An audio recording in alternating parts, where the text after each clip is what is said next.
Aujourd'hui, dans cette chronique, nous allons suivre le déroulement de la mise en chauffe de la locomotive vapeur qui va rouler lors de ce service.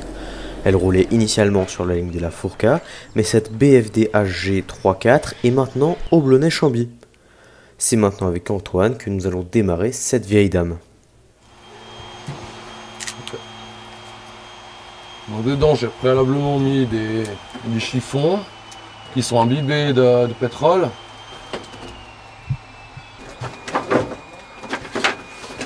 Ensuite, on met du petit pour que ça s'allume bien. Comme dans une cheminée, hein, on commence toujours par du petit. Donc là, on peut bien voir que le foyer est en état, il n'y a pas de fuite. C'est une occasion de bien vérifier le fonctionnement de la chaudière pour la suite.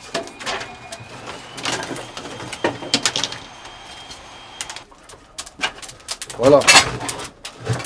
Alors, on laisse le petit bois s'allumer correctement. Au début, on fait un feu avec du bois pour avoir des braises qui soient suffisamment chaudes en fait, pour allumer le charbon. Parce que c'est pas du charbon de bois, hein, c'est de la houille.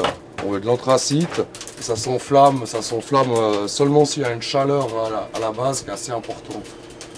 Il est nécessaire d'attendre parfois plus de 4 heures pour que la chaudière monte en température et que l'eau atteigne une pression de 14 bars. Cette locomotive développe une puissance de 450 chevaux sur l'adhérence, c'est-à-dire sur le rail normal, et 600 chevaux sur la crémaillère. La vitesse varie donc en conséquence, 45 km/h sur l'adhérence et 20 km/h sur la crémaillère. C'est maintenant avec Jean-Luc que nous poursuivons la préparation de la locomotive avec le graissage. Alors du coup, je vais m'attaquer au graissage des bielles. Les bielles, c'est ce qui transmet l'effort pour faire avancer la locomotive.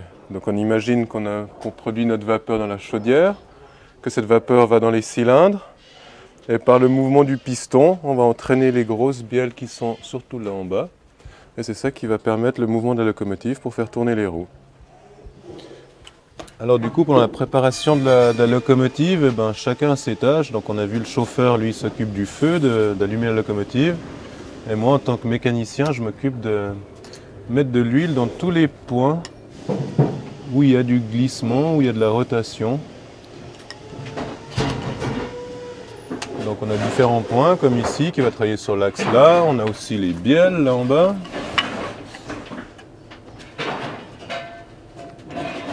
Je profite aussi de ce moment-là pour un peu contrôler du regard, faire un contrôle si tout est bien en place, s'il n'y a pas de soucis pour la journée.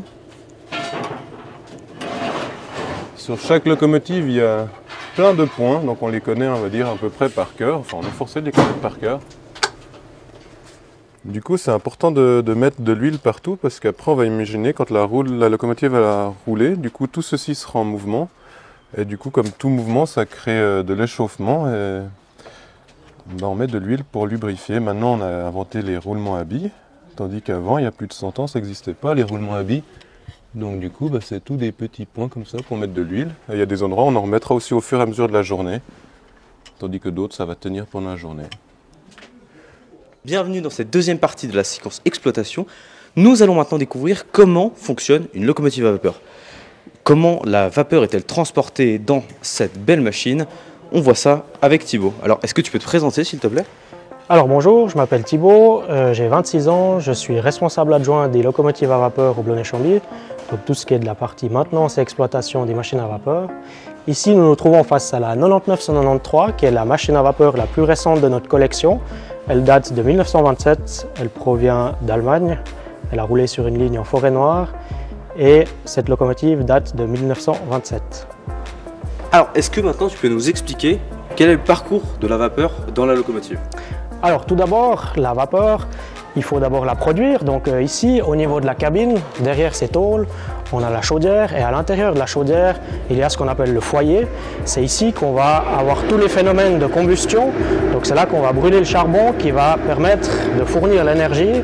Cette énergie ensuite va être utilisée pour faire bouillir l'eau dans un premier temps et ensuite faire s'évaporer cette eau. Donc il faut savoir, pour un parcours de 3 km comme on a sur le Blonay-Chambly, on va consommer à peu près 150 kg de charbon qui sont brûlés donc ici dans le foyer là derrière.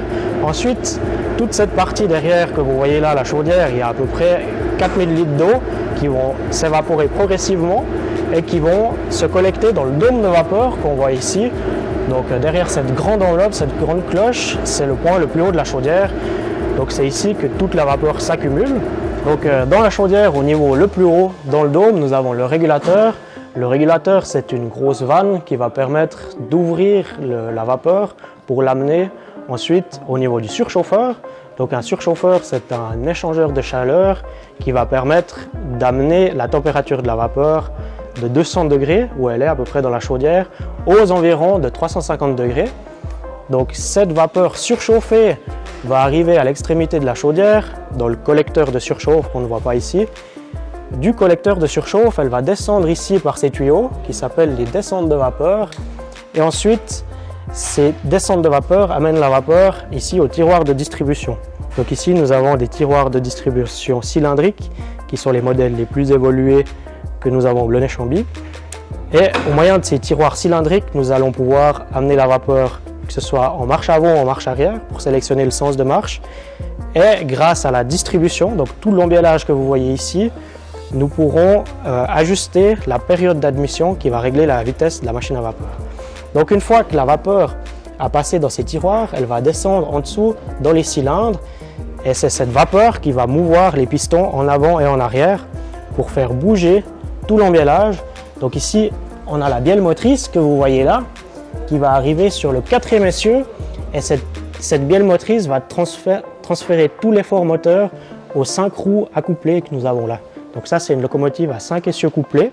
Il n'y a pas d'essieu porteur et tout l'effort adhérent est réparti sur ces 5 essieux. Alors ici, on va pousser les voitures au-delà de l'aiguille.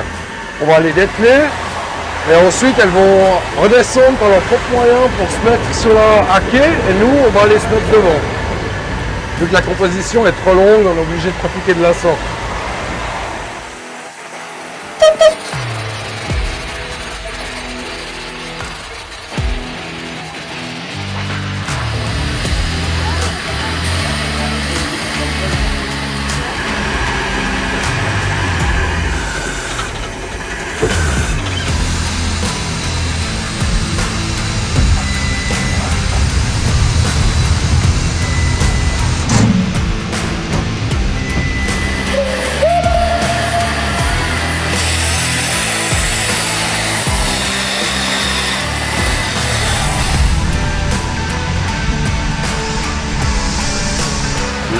L'inverteur, l'équivalent de l'inverteur, c'est ça? C'est ça, c'est la marche. Ok.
Rail One, l'émission ferroviaire suisse, à retrouver les midis et les soirs sur Télé Suisse et quand vous le souhaitez sur notre chaîne YouTube.